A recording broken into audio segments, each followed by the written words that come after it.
Salut à tous, c'est Punk Dashon, bienvenue sur cette vidéo qui aujourd'hui va parler du Master Summit d'hypnose qui est organisé par Eugène Popa et une des premières vidéos qu'il a fait c'est avec Michael Yapko qui est très connu dans le monde de l'hypnose, qui a eu comme professeur entre autres GLA et qui est directeur de Hamilton Institute de San Diego, qui fait partie de beaucoup de choses au niveau de l'hypnose clinique aux US.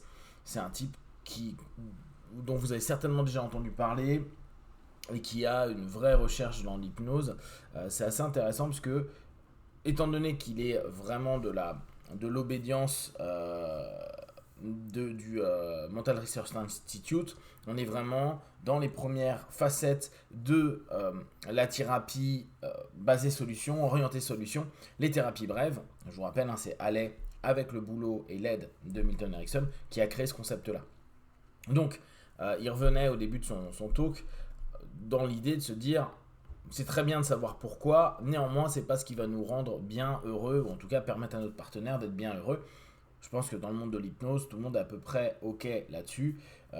Même si moi, de mon point de vue, je pense que c'est utile d'avoir un pourquoi, surtout avec les francophones, parce que on a cette culture de vouloir comprendre les choses. Et bien sûr, le que pourquoi, on sait que c'est limité, mais le que comment, ça va aussi limiter souvent les gens. Lui, en tout cas, s'oriente énormément sur le comment et propose cette dynamique de mieux-être par rapport aux personnes. Et c'est intéressant parce qu'il utilise le mot wellness.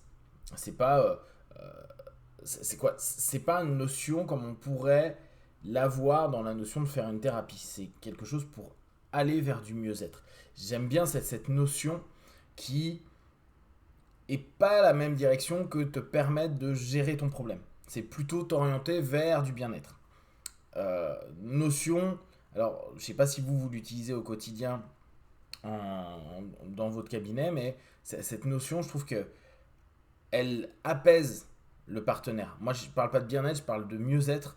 Et souvent, je leur dis, on va essayer, on va bosser pour que tu ailles vers du mieux-être. Ce qui ne veut pas dire qu'on résoudra totalement le problème ou autre.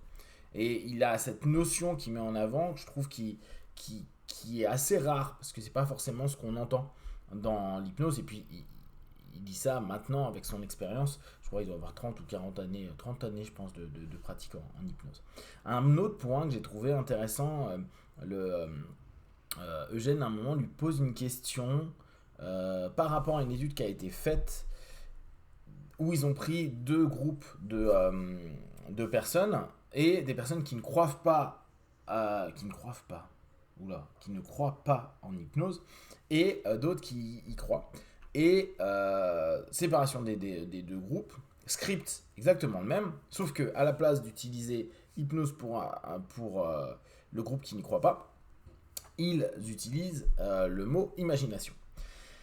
Et ils se sont aperçus que le mot hypnose apportait plus de résultats, plus d'effets de réponse aux suggestions que le groupe qui a eu l'utilisation du mot imagination.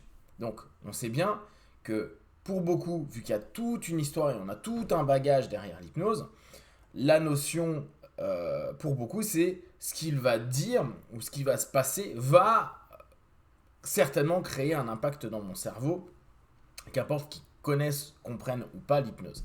De l'autre côté, vu que c'est pas de l'hypnose mais juste un travail d'imagination, ils mettent peut-être, c'est une hypothèse, je pense qu'il faudra trouver l'étude, mais pas la même attention et pas la même attente par rapport à ce que ça peut donner. Ce sur quoi Michael Yapko a répondu et disait que Theodore Barber, à l'époque, avait commencé à se poser la question de savoir est-ce qu'on doit utiliser le mot hypnose. J'imagine que pour 90% d'entre vous, vous vous êtes posé la question genre est-ce que j'utilise ce mot à la con qu'est l'hypnose. Moi, je me le suis beaucoup posé au départ.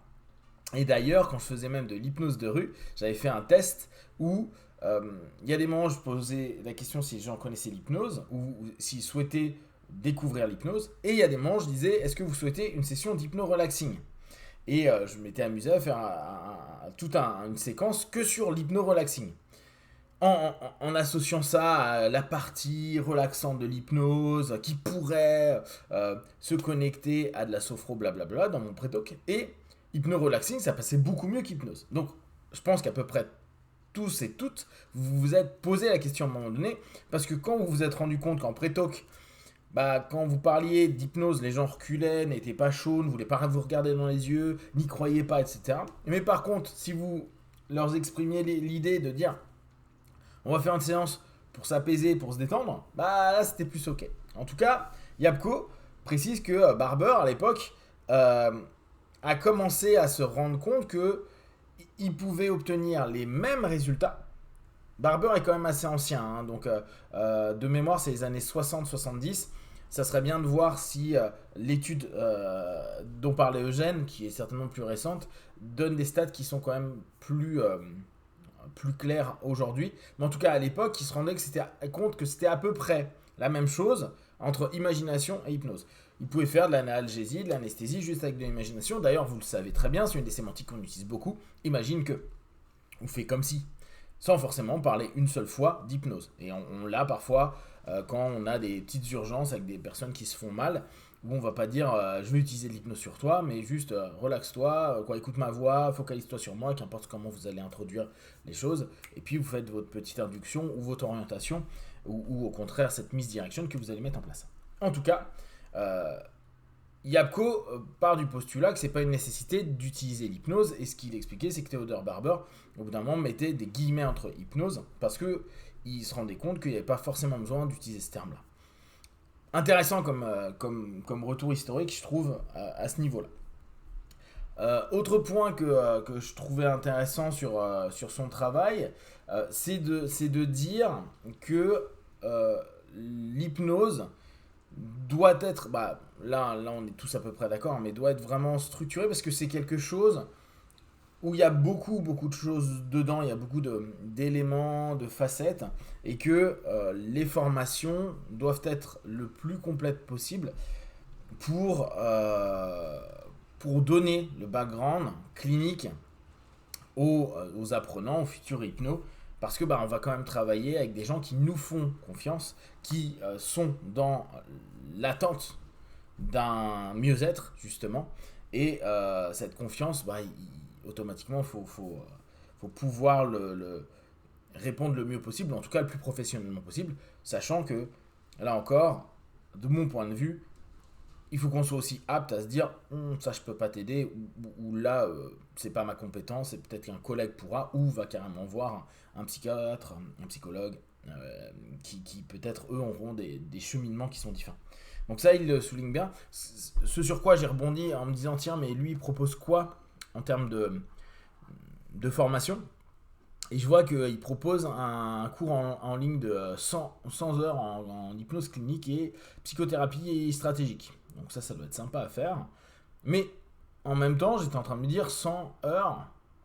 Bon, je sais que c'est le minimum qu'ils font à la... Non, maintenant, ils ont même descendu, je crois, à la NGH, ça doit être 60 heures ou 70 heures. Mais c'est des minimums, 100 heures. 100 heures, c'est quand même pas grand-chose. Et tu te dis, est-ce que tu formes correctement avec ce quota-là, sachant que pour beaucoup, il y en a, c'est plusieurs centaines d'heures, 500, 600, et certains des milliers d'heures pour de la psychopratique, de la psychothérapie, etc.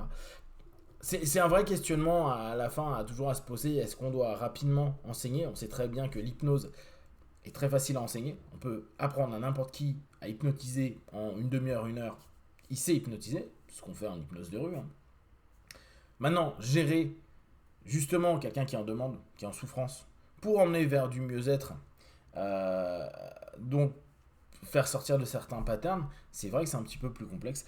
Le questionnement, moi, est toujours le même. Hein. Est-ce que quels seraient les minima acceptables pour un hypnothérapeute pour se dire il a suffisamment de bases psycho, hypno bien sûr, hein, et je pense qu'il y a vraiment à réfléchir avec une culture hypno, mais toujours en y intégrant bien sûr le travail psycho. En tout cas, j'ai trouvé ce ce petit échange qu'il a eu, plutôt sympa. Ça me donne envie justement de me former avec lui, mais là, apparemment, tout est, il est il est sold out, donc ça sera pas pour cette année. Mais je garde ça en tête, ça peut être cool et comme ça permettra et me permettra de vous partager un peu peut-être sa vision de l'hypnose et de la psychothérapie. Voilà, si vous avez des questions et des remarques partagées sur Facebook, YouTube, je répondrai le plus rapidement possible. Comme d'habitude, de ce que je propose, ne prenez que ce qui est bon et juste pour vous. Testez, observez, analysez et concluez. Be one, ciao.